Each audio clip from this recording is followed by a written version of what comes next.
Stand by. Is this thing on? Yes, Dan. Oh, hello. You're listening to Old News with Dan and Carrie. This just in. Breaking news to report. We are live. Old newscasters Can we just say former? Sure. Former newscasters reunite behind the mic after more than 20 years. Old news is good news. Stay tuned.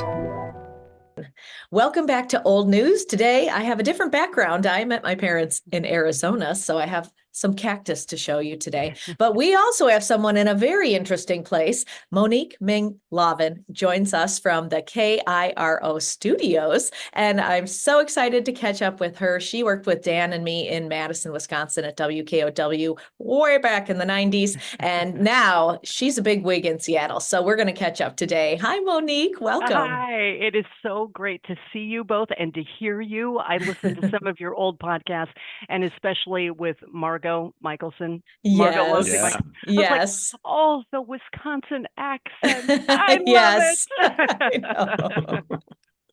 Yeah, So we still have those, right? Yeah. I know wonderful. mine sneaks out here and there. So tell us about where you are sitting right now. Are you in the actual studio? Or are you in a room? Where are you? No, I'm in a room that we have just for Zoom calls, and I just walked in from home, so I'm probably sweating in the whole deal. There's not much ventilation here, but this is just something that we have set up for Zoom calls. Very cool. And tell us about your station in general. Okay, so we are the CBS affiliate in Seattle, which is, I believe, we're Market 12 now. And so we have, let's see, we start at 4:30 in the morning. We go from 4:30 to 7. Then we have a noon, and then we have 4 p.m. to 6:30, 7 p.m. and 11. So those are all of our broadcast shows, which are also streamed and all of that stuff. So, you know, the way that we do it nowadays, which is seldom live and on TV anymore. It sure has changed. How many of those day parts are you anchoring? I'm anchoring the 4, the 5, the 5:30, the 6, and the 7. Wow. So you're pretty much on air from 4 until 8 o'clock at night, basically. Yes, exactly. Yeah, it's a very different. Things have changed a lot, including how many hours. Yeah. We have learned that. So what's your daily schedule kind of like then, Monique? I usually roll in about 11:30, and then I leave at about 8. Something like that. So actually great, you know, those are great hours, as you both know, in this business. You often have to live on the other side of the clock from the rest of the world. And when we started our 4 o'clock newscast, probably 2.5 years ago, I said, you know what, I'll do it. I'll be happy to do it, but please take me off the 11. And they did it. And so for the first time in my entire career, I can have lunch at home and not have to turn around and go back. So it's pretty great. That is. So where did you go after KOW? I went to WCMH in Columbus, Ohio for about 3 years, and then came out to Seattle, and this was home. I'm a California girl, so I knew I originally thought, hey, I really want to go for network. And then at a certain point, I just said, no, I think I need to be back toward family again. And so I came out to Seattle 18 years ago now. Wow. How's that possible? But yeah, so this is home now. I've lived in Seattle longer than any other place in my entire life. So this is truly home. Yeah. Well, tell me, so you said you were, when you were first in Seattle, you were anchoring the 11 o'clock too. And I imagine that has changed a lot in terms of who's watching news at what time of the day. Are people still watching the 11 o'clock news? You know, when I first got out here, so I got here as a Monday through Friday night side reporter. Okay. And the 11 o'clock was the big show. That was our moneymaker. Right. That was the highest audience, everything, because you had primetime programming leading up to it, which was really the push towards news, right? And now it's one of the lesser watched shows. Sometimes there are more people watching at noon in our key demos than at 11. So yeah, it's changed quite a bit. That center chunk of the early PM, that's really where we get most of our viewers. Talk about some of the other ways that news has changed since you started, and especially since you've been in one place for 18 years, and not a lot of people can say that. Yeah. Well, and because also I started Monday through Friday reporting, and then I did what did I do? The weekends for a little weekend anchoring, weekday reporting, and then I did dayside reporting with doing the 5 o'clock, and then moved into the main chair. Yeah. And I mean, it sounds so ridiculous, but everything has changed, from resources to even the urgency of the news and the way people obviously consume the news and consume their information. That's completely changed. And I think the biggest challenge that we have is, even if we stay with those different ways that people consume news, and we get in front of those eyeballs, or, in front of their phones, or however they digest it, the revenue streams have not kept up with that. So you may have the same amount of viewers. That's a big question mark. But even if you do, the station isn't getting the same amount of money from it. And we all know what happens with budgets and with resources and all of that stuff, what they can, when they can't keep up. So when I first got here as that nightside reporter, we had 4 crews just for the 11 o'clock news. Wow. Just for the 11 o'clock news. Yeah. And now sometimes, when it's vacation or whatever, we might have 4 crews for all of the PM hours. Wow. Yes, and it's all Western Washington, so it's a lot of territory, and we used to have steady bureaus. So we'd have North Sound and South Sound bureaus, and sometimes East Sound and all of that stuff. And now it's just, we come in every day and we go, okay, what are the biggest stories? And then people go out from there. So it's very, very different. And again, I'm doing 3 hours of anchoring a day. So when I sit down at 4 o'clock, I'm lucky if the 4 o'clock is done. But the entire time while I'm anchoring, I mean, you guys, it's being updated as you go. Yeah. And so much is changing during that time chunk, especially. And we don't have full-time sports, and we don't have traffic. So it's a little bit different. The corporate eyeballs, I'm sure, to say, oh, well, the morning goes for 2.5 hours. It's not a problem. You have weather and traffic every 10 minutes. And, it's more chatty and all of that stuff. So anyways, it's just been, it's been an adjustment for sure. And coming off of the pandemic and how that changed everything. I mean, so much has changed. So much. Yeah. And talk about those crews that are going. I mean, a lot of those crews that are going out are multiple, they're, as they call them, MMJs in some markets, things like that. They're doing it all, right? Some of them. We are very unusual in that we do not have a single MMJ in the building. Really? Wow, Yes. that is unusual compared to all of the other people we've talked to. Yes. And I do think that a lot of that has to do with safety, to be honest, because especially around here, there's so much topography, first of all. So tuning in for a live shot is a little bit more challenging here, or had been in the past when we used to use our microwave trucks more. And, now they've got these backpacks and all this stuff. But anyways, so you really had to have one person who was setting up those shots and really knew what they were doing. And we're also a union shop. And so the union has kind of dug in its heels about that. But I think that they allowed for maybe one MMJ position, and it just hasn't been filled because we like to have 2 people out there, 2 pairs of eyes and ears, to news gather. Interesting. I mean, back in the day, I remember being a one-person operation when I first started out in the business, and we've talked to a lot of people who did that. And it is, the quality of a story is exponentially better when you have a couple of people working on it, just because you do have eyes and ears in different places, and one person's focused on doing one thing and the other's focused on doing something else. So I always thought that was better for the news in general, but I understand the economics of it too. Absolutely. Yeah. But in interviews in particular, you know how it is. If you're having to worry about your camera and checking the audio and all of that stuff, you're not engaged with your subject matter. And that's really important, just for the quality of the story, as well as the reporter being able to think and listen and engage and work in a conversation, instead of just having a list of questions. And the photographer and reporter bouncing ideas off each other. I feel like the story, you might go in with one idea, but then by the time you 2 are collaborating, you might end up with something else. Absolutely. Yeah. But I remember my interview that I first did when I first did a story all by myself. I had it framed like this, so the guy was like, and you couldn't see his mouth, and the background was green. I wish I had a Absolutely. copy of that somewhere, but You've got that to. sure Are made you kidding? You have to have that. I have. We've talked about this too many times, but it's on some 3/4 inch tape Yes. somewhere in my basement. Yes, So, yeah. yes, exactly. Yeah, Someday I it'll did a show up. story. I did a story in college where I was the MMJ. We called them one person bands at the time.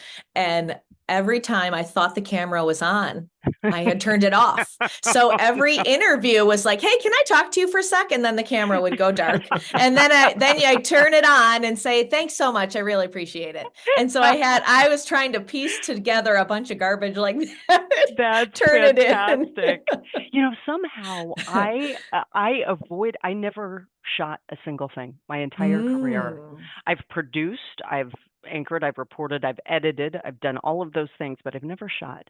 And I think it would have, I had a wonderful photographer that I worked with in my very first market who was one of the biggest influences on me because he was just this great guy who had worked at KUSA and the whole thing, but just wanted to take a couple steps back from the pressure of the bigger markets.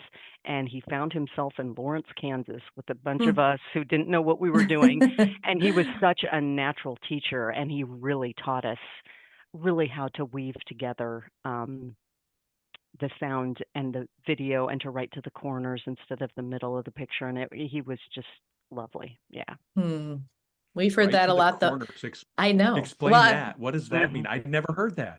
No, I like that concept. Oh, yeah. Because your viewer can see for him or herself what's directly in front of their face, right? But what they can't see is the context that put that person or that image there. And so writing to the corners is just providing that context, I think. That's very cool. That's a great way to, that's a great way to put it. Yeah, I was going to say, you were talking about the photographer being such a mentor, and that's really been a theme as we've talked with various people about how much, whether they're experienced photographers working with young reporters or just other people in the newsroom being such mentors. You mentioned that one individual, I don't know if you said him by name, feel free if you want to give a shout out to that person or anybody else who's really been, instrumental in being a mentor to you. Yeah, his name is Rick Trujillo. I haven't spoken to him in ages, but I do believe he's back in Denver right now. Yeah, he was wonderful. I've been very lucky to have a lot of great people in my career and great women whom I've worked with. And Carrie, I don't know what your experience was, but in various situations, whether it's social, personal, whatever, we can be encouraged to compete with each other, like to see one another as, you're the person I need to beat or whatever, instead of just being competitive generally. And I have worked with wonderful women who have been team members and who have pushed me.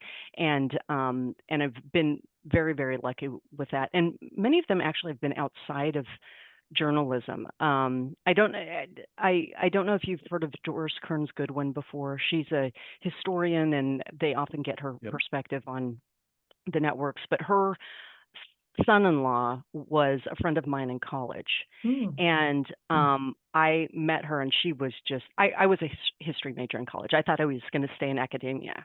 I didn't think I was going to go into journalism, and I met her, and she was so lovely, and her approach to everything was to listen to the people who were in the middle of it.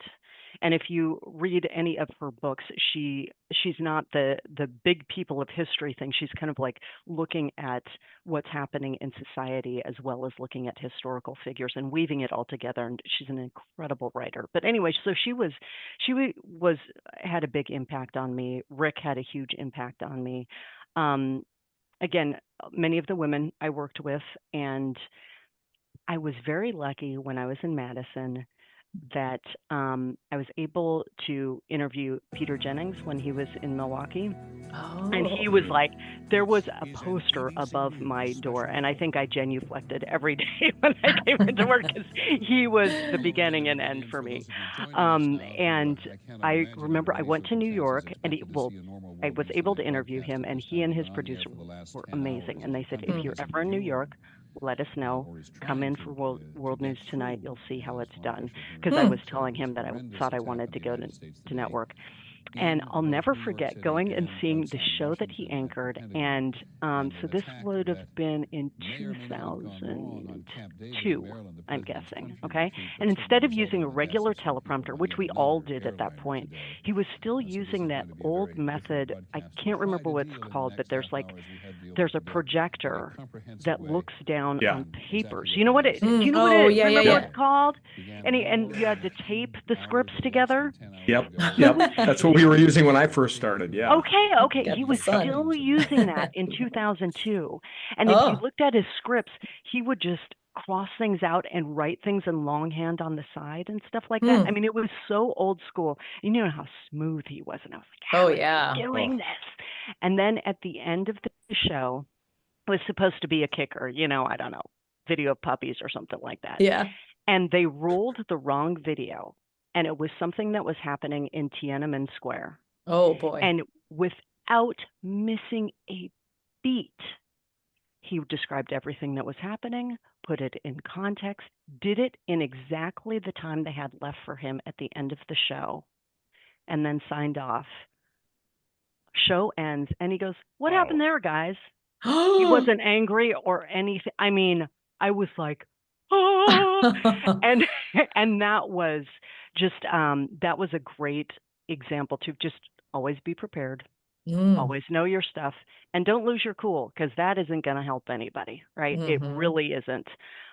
So he was great, and that little experience that I had watching him was great. And one of my old co-anchors here, his name is Steve Rabel. And I assume you guys are football fans. I mean, you have to be, having spent time in a school. Yes. Danis. Okay. Danis. I'm happy kind of to obsessed cheer. with football, yeah. Okay. Well, if you ever hear Seahawks highlights on ESPN or anything like that, it is always Steve Rabel's voice who's doing it. He's the play-by-play guy there. He played for the Seahawks. You know him. Yes, I know who he is. Yes. Okay. Yeah. So he played for the Seahawks. He knew, I think he played 6 or 7 years, something like that, but knew kind of like, I've got to figure something else out here, folks. And started transitioning into TV. And so he did sports for us here originally, and then became the main anchor. And I was lucky enough to anchor with him for, I'm going to say 6 years, something like that, 5 or 6 years. And just being able to see how he worked and how he conducted himself too was, it was priceless. I mean, absolutely priceless. That he adjusted to doing play-by-play for the radio, right? Where he has to paint the whole picture and do it quickly. Yeah. Every corner and the yes, absolutely. Outside the corners, behind the corners. Yes. And then he was so good at transferring those skills to especially breaking news on TV. He was just wonderful. So I couldn't possibly name all of the people who have helped me, because anyone who gets anywhere in this business, you had to have some help. So a question for you. I mean, so many of us, we do have those heroes, and we have those people we look at and we want to emulate at some point. But did you see yourself in any of the, it's important for us to have those role models. Did you see yourself in any of those, female pioneers in the news business that you went like, I can be like that person? And did that push you into this business at all? Absolutely, Dan. And I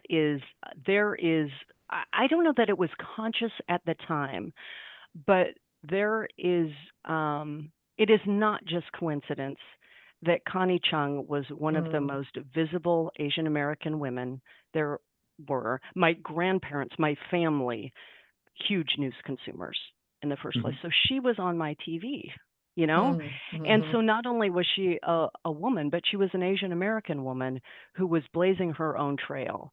And I remember in high school, they ask you the questions, what do you want to be when you grow up, kind of thing. And I remember saying I wanted a career that was a cross between Connie Chung and Maria Shriver. I don't know what that Oh, went to me. I don't know why that came to me. I huh. know why Connie Chung did. I don't know why Maria Mm-hmm. Shriver did in particular. But yeah, so that they were women who were um they were public facing, so we knew what they were doing, right? It Mm-hmm. it wasn't that I wanted to be in a public job. It was just like if you didn't have a female professor or doctor or attorney or something like that, then you Right. weren't likely to see women in those roles. And so, yeah, she was huge for me, absolutely huge for me. And the fact that she had the respect of my grandparents was big for me too. Mm. Now, you did not go to school, as you said, for journalism. You said you No, went for history. yes. So, first of all, tell us where you went to college and then what made you go into the broadcasting industry. Yeah, I went to UC Berkeley, and I was a history major. And when it came to the end of the program, you had to pick a thesis topic in the honors program. And I was doing American history, and my eyes were opened so much to African American history in particular when I was in college because I didn't learn it when I was in high school. I don't Mm-hmm. know if you guys did, but it was like Mm-hmm. you'd hear of Martin Yeah. Luther King, maybe Malcolm X. That was it. Okay. Mm-hmm. Right. And so when I was in college, I was focusing on that, and I saw a documentary series called Eyes on the Prize, and it was about the civil rights movement and the Black Power movement. And I was captivated by the Black Panthers, especially Mm-hmm. because that history had happened so much in California, where I grew up, and I had no idea. And so there I was at UC Berkeley, being able to study that with some people who still lived in the Bay Area that I could talk to and interview. And so that was, instead of it became living history for me. And that became Mm-hmm. so much more interesting to me to be able to talk to the people. And in that documentary series, I had read much about the civil rights movement, but then to see it was a completely different experience. And the reality and the effect that it has on you settles in differently when you quasi witness it. Mm-hmm. And from there, it was okay. I want to go into TV Mm-hmm. news. That documentary, Eyes on the Prize, Hmm. still, I think, one of the best multi-part series on the civil rights, you know, era of American history. And then Mm-hmm. beyond that, too. I think it went into the 80s at some point, too, but highly recommend. People should Yeah. watch that if they can. They should Mm-hmm. still go. I think it's on PBS still. Yeah. So, yeah. Fantastic. Absolutely Sorry, that's an fantastic. aside. It's a good aside. I do that. So No, once you realized you wanted to go into journalism, what was your first step or your first job? How did you get into the industry? well, I was lucky that I grew up in Sacramento, and Mhm. so KCRA was the NBC affiliate there, which was, I believe at the time, it had the highest rated local newscast in the country for NBC, which Wow. was the 6 o'clock. And my uncle, my late uncle Jeff Wong, who was, oh my gosh, he was such a character. But anyways, he was an attorney, and he represented some of the local broadcasters. And Mm. so I grew up kind of being aware of them. And so when I decided I want to do this, he said, "Well, you should really check out KCRA." So I did my internship there, Mm. got the tape together, the whole Mm. thing. And Dan, you were talking about the unrest. One of the stories that was on my reel then was about the Unabomber.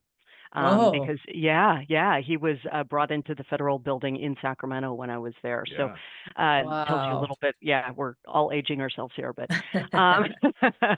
um, and then from there, I applied to a bunch of places. You know how it was. You put your name on the spine of the tape and you send it On around the the country. VHS, yes. Exactly.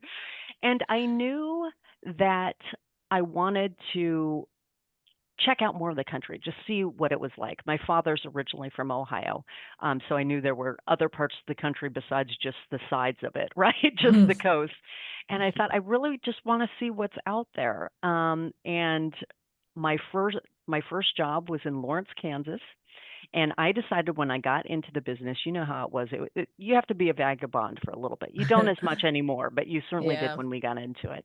And I thought, if I can stay in college towns, I'll be happy, because they'll be in progressive communities, curious communities, active communities, all of that stuff. So first was Lawrence, Kansas, where the University of Kansas is, then Madison, obviously. Columbus is where the Ohio State University is, and then came out here to Seattle, where UW is. I had to transfer from the UW, right, to UW. Oh. Yeah. So that was the path that I took.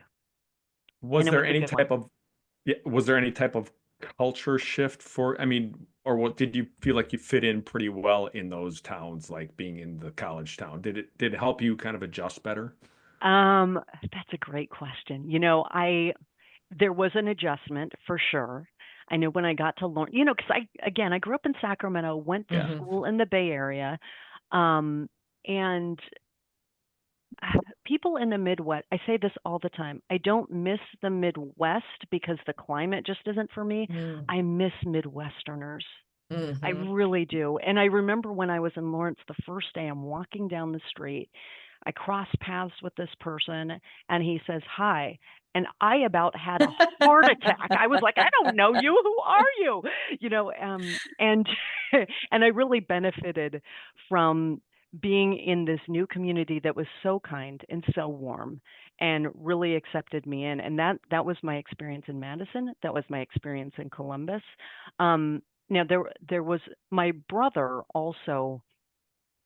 He went to school at UC Berkeley also, and then lived in Dallas for a while, and Chicago, and so forth. So he was in different parts of the Midwest, and he had a different experience than I think, because there are times definitely when you feel, I felt like an outsider, but not in a bad way. Partially because I knew I wanted to move around, so I knew I wasn't going to put my roots down in something. But my brother being a mixed race and gay, like he really felt like an unwelcome outsider many times. That was not my experience. And it was actually kind of funny. In Lawrence, Kansas, they have the only 4-year Native American university there. It's called Haskell Indian Nations University.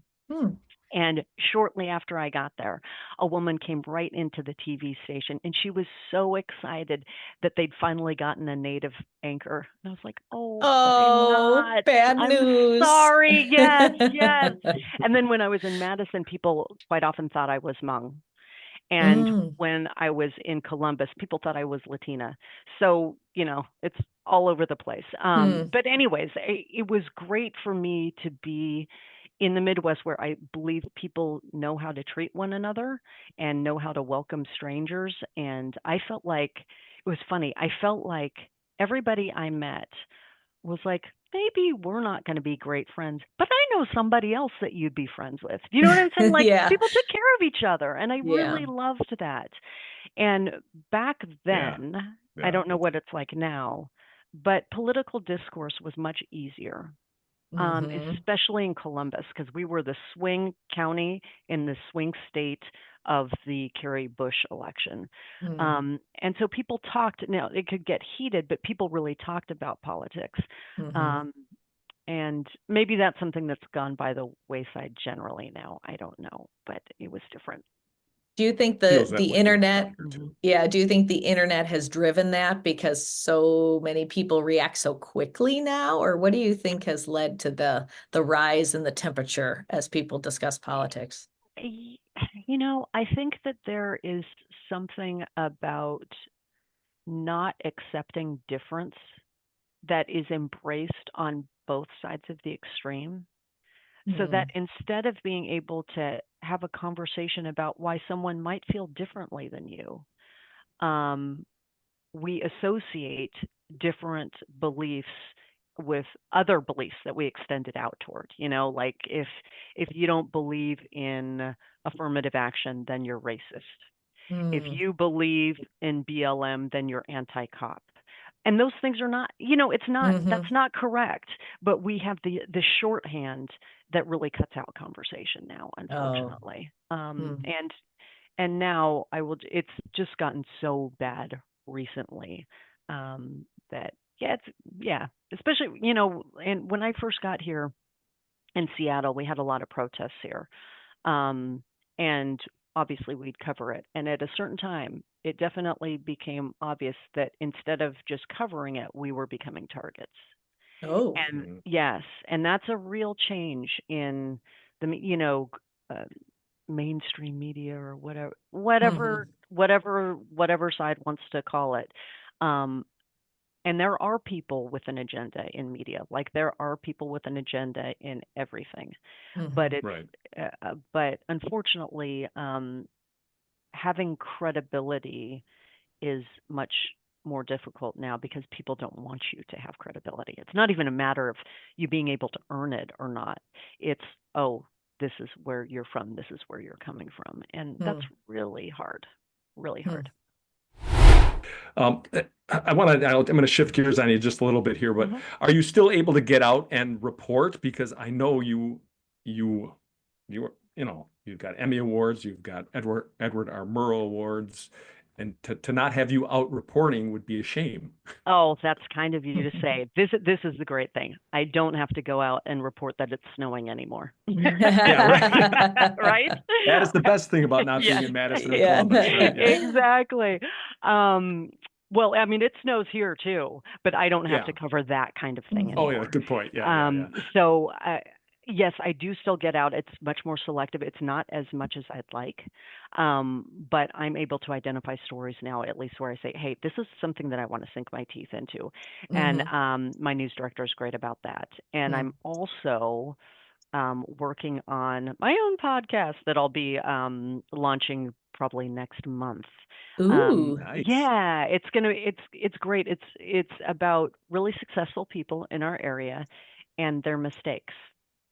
And part of the reason why I want to do that, because I sound like such an old lady now, but this whole generation on TikTok and Instagram and whatever, and they all present perfection and beauty, which is fine, but that's not life. Right. And we learn a lot when we screw up, and so it's been great talking to, the athletic director from UW. I've talked to Daniel James Brown, the author of Boys in the Boat, a bunch of different James Beard Award winning restaurateur, the whole thing, just about the mistakes that they've made, and they've wanted to talk about them, which has been great. Cool. Yeah. So what it's a been great to great have this concept. conversation. It is. It's really fun. It's been wonderful. Well, you mentioned you talked to the author of Boys in the Boat, which is awesome. It's a great book. Amazing, yes. And so he lives out there? He does. He's from Redmond, which is just east of Seattle. Yeah. And he went to UC Berkeley. So when I reached out to him originally, I totally dropped the Cal Bears connection. I'm like, I'm going to be naked about this. I'm hoping that myself being a Cal Bear, that you will be willing to talk to me. And he's like, right on, go Bears. So we talked then. And he's oh my gosh, he is such a lovely person. And I'm not going to tell you what his biggest mistake is, because I was stunned. Yeah. Nice. That's a good tease. Yeah. It is. She's in the business. Wonderful writer. Yeah. Do you talk about your worst mistake at all? Oh, or one of your worst? I don't know if I could narrow it down to even a top 10 at this point. Right. Yeah. I hear many mistakes along the way. Well, are there any you could think of that you could share here? Big ones or little ones? We'll take anything.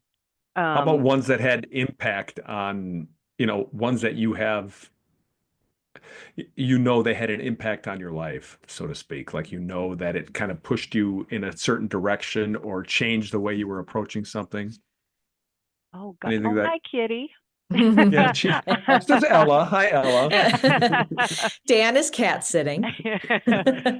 Well, that's my son's cat. I don't know if you two felt the same way, but Well, you guys are performers, and I'm so jealous of that. I didn't come from that side at all. I was a budding academic, right? And so that's how I got into journalism. And so the performance part of it, if you will, was never something that I was comfortable with. And so it took me making an ass of myself over and over and over again to get used to being able to do that. And so being embarrassed a lot really helped me, because at a certain point you're just a little immune to that. And I don't know if that's I'm sorry, Dan, I'm not prepared for that question. I've No, made so many no, mistakes. no. There aren't any huge glaring ones that are coming to mind. Yeah, and I totally sometimes get it.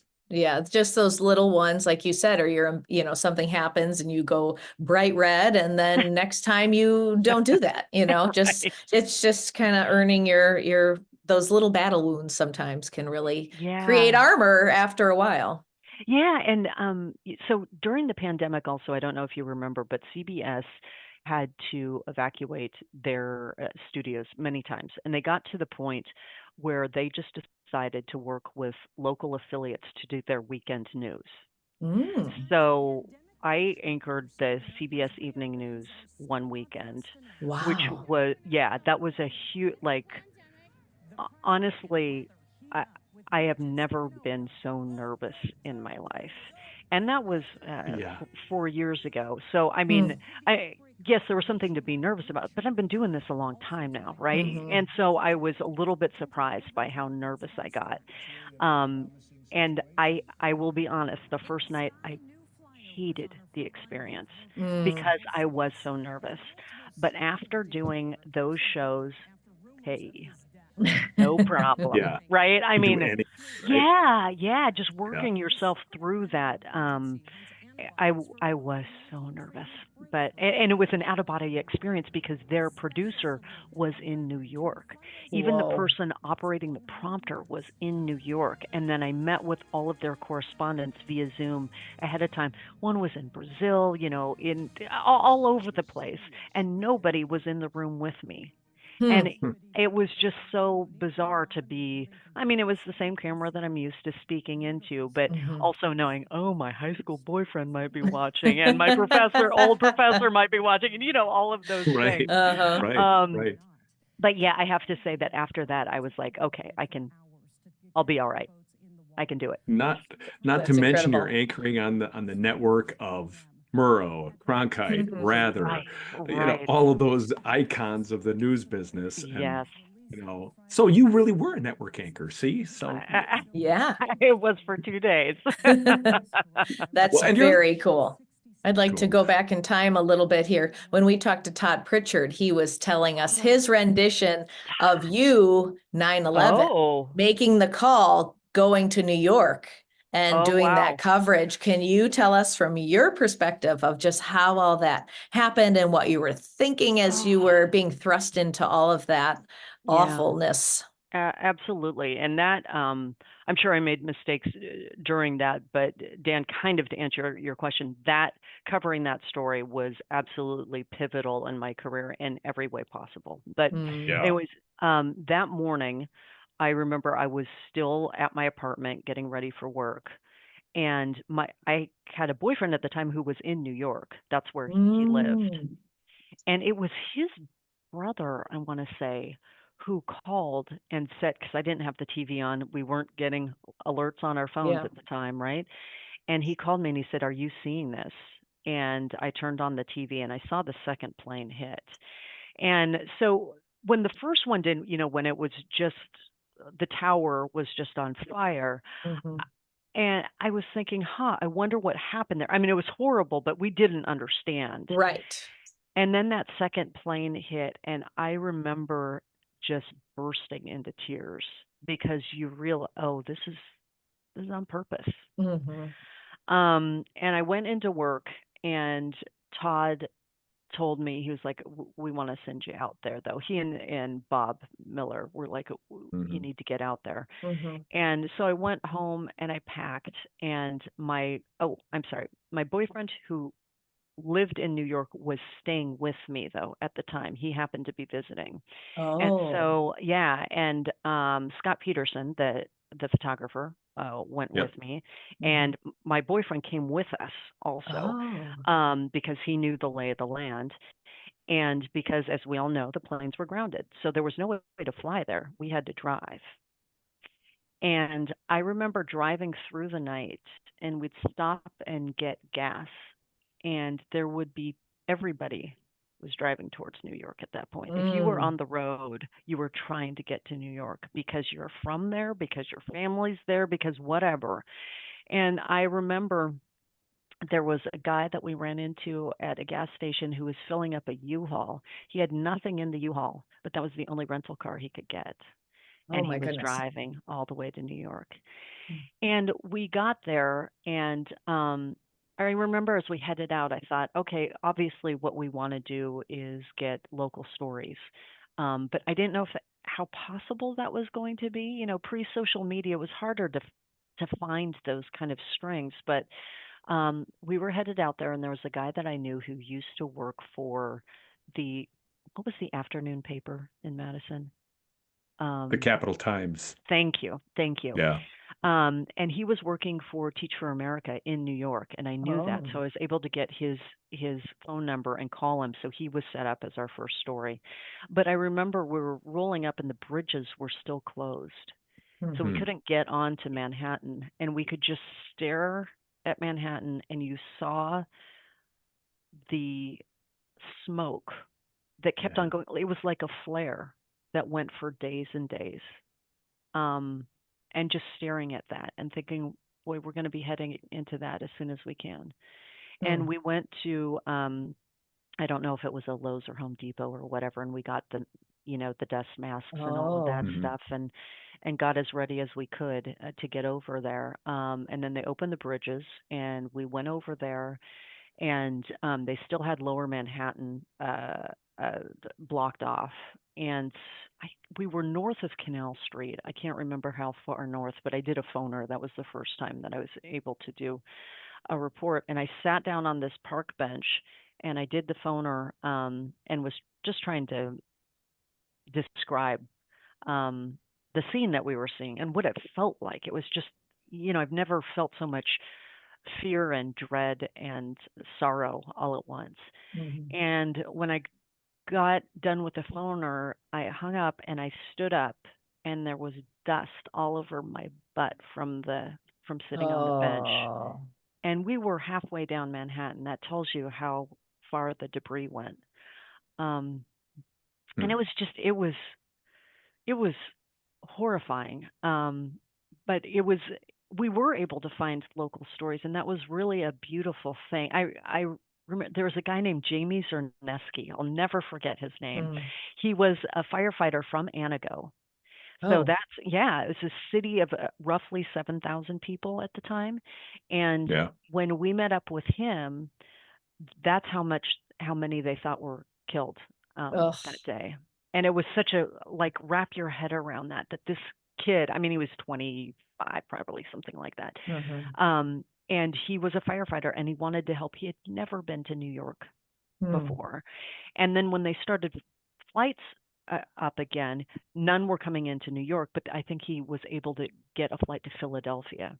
And on the plane, he was sitting next to these people who were from the Upper West Side. So here's Jamie Zerneski from Anago, Wisconsin, Mm. with these Upper West Side New York folks. And they struck up a conversation, and he told them what he was doing. He was just going out there blindly to help. Mm. And they said, you Hmm. are going to stay with us, Oh. and we'll figure everything out. And our place is at your disposal, the whole thing. And Wow. yeah, and the entire week, I think we were there for 8 days. It was full of stories like that. It was Mm. full. Can I tell you one more? I'm sorry. This is Yes, Yeah, please absolutely. do. so there was a woman named Mary Wolfenberger who was from Middleton. Mm. She had a little brother named John Patrick Hart who lived in California with his family, his wife, and 4 kids.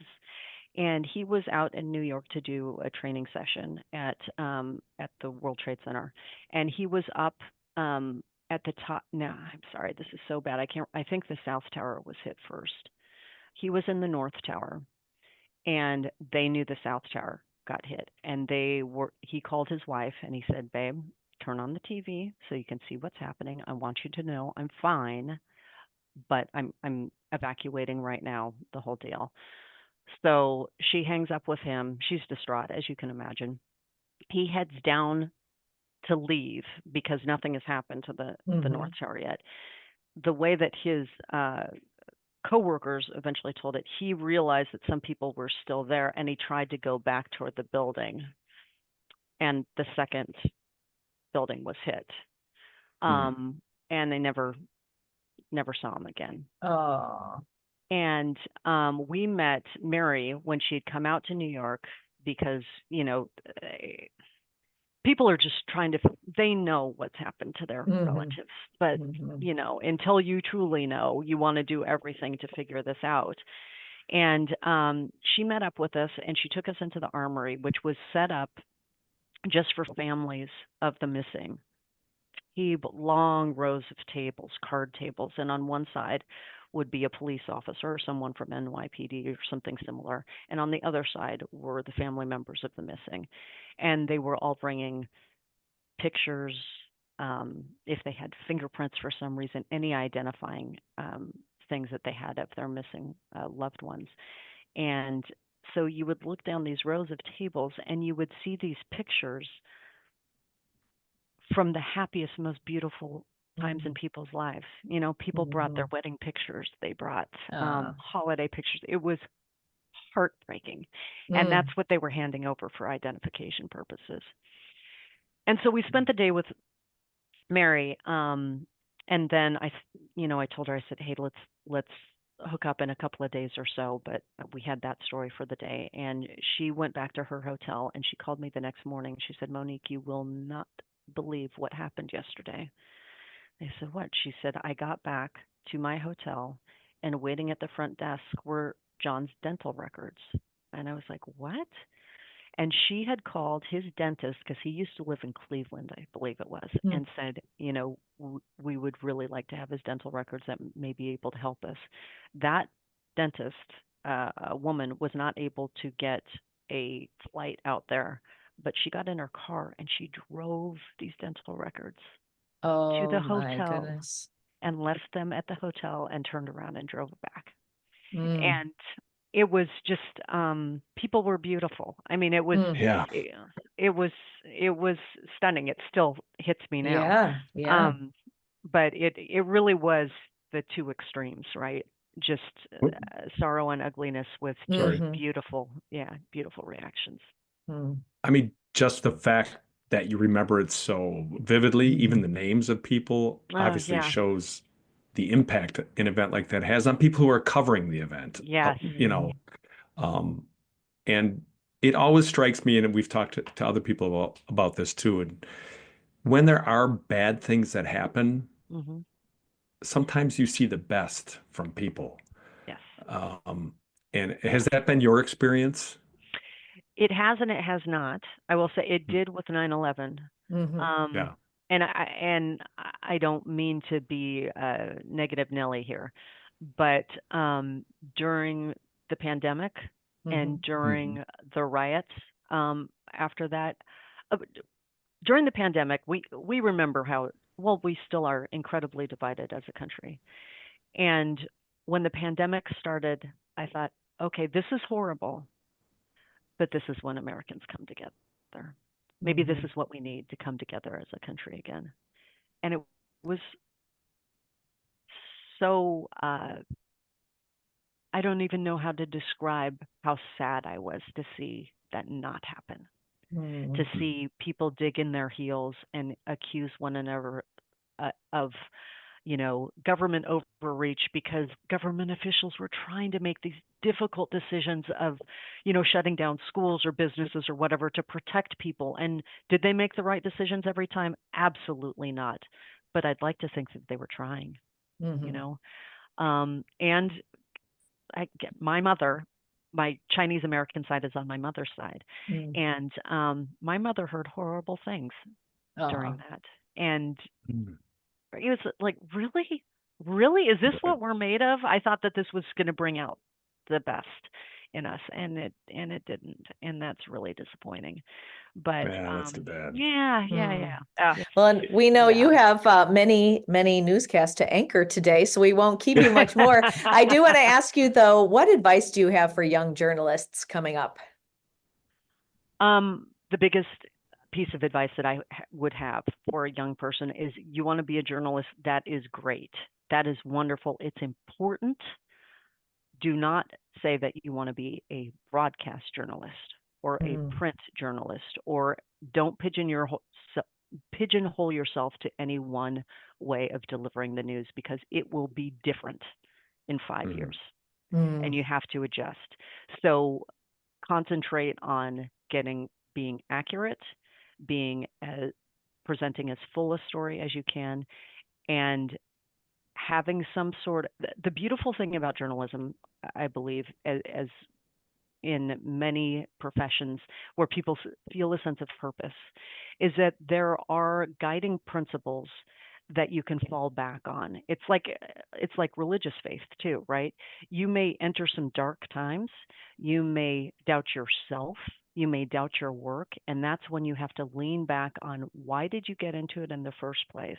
And stay true to those principles, because everything else can seem very confusing. And so you want to be sure to be loyal to your cause, your purpose, whatever got you into it in the first place, because otherwise you'll get lost. Do you have other things you're still hoping to do down the road? What are you thirsting to do still? I'm a big traveler. I love to travel. And so I'd like to see more of the world. I'd like to write more. You got a book in you? Nice. I don't know if I have a book. I'm sure you do. You absolutely do. But I would like long form, I think. And that's what's changing right now about TV news too, right? People's attention spans are getting shorter or longer. And the problem for TV news, I think, is that it's in the middle. Because people want to scroll and either see primary material for themselves, be an actual witness to it happening, or they want kind of a documentary style, that goes a little bit deeper. Yeah. And those 2-minute packages are in kind of a no man's land. Monique Ming Laven, thank you so much for being with us. We appreciate it so much. It was so wonderful to catch up with you. Thank you so much. And good luck with everything. Thank you. You too. We'll hear you soon. Bye-bye. All right. Yes. Take care. Thanks for tuning in to Old News with Dan and Carrie. That's old news for now. Join us next time.